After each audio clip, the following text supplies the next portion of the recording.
হুজুর তো আর আসছে না কেন? হুজুর আসছে? হুজুর আসছে না।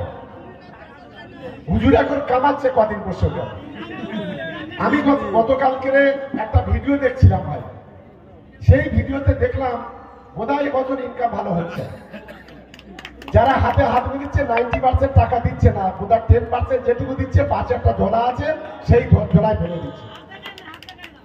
আর খুব একটা হচ্ছে না, হাত পা নাড়ছে না, মুখে একটা মাস্ক করে বসে আছে। হুজুরের ইনকাম অনেকটা কমেছে।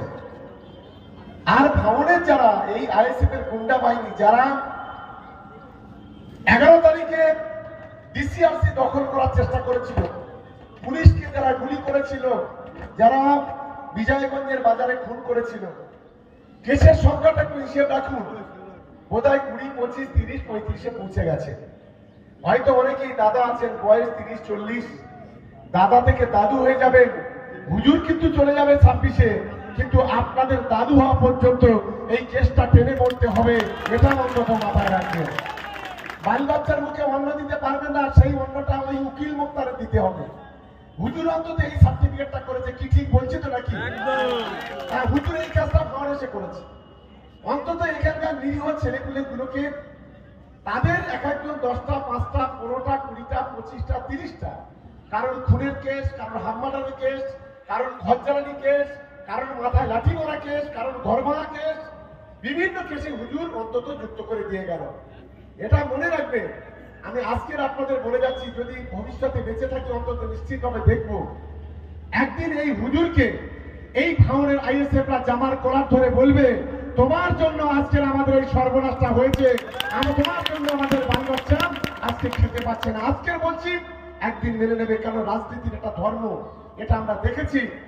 যে নেতা উস্কানি দিয়ে পিছন থেকে কেটে পড়ে, সেই নেতাকে কোনোদিন বাংলার মানুষ ঘৃণা করে, গ্রহণ করে না, এটা আমরা নিশ্চিতভাবে আমরা সবসময় দেখেছি। তাই আর বক্তব্য দীর্ঘায়িত করবো না। যে রাস্তাগুলো হলো, সেই রাস্তাগুলো আপনারা সকলেই দেখে নেবেন। আর আমাদের প্রত্যেকটা অঞ্চলের প্রধান, উপপ্রধান, পঞ্চায়েত সমিতির সদস্য, গ্রাম পঞ্চায়েতের সদস্য, আমাদের পার্টির নেতা, আজকের বিকেলে আজকে নামাজ হবে।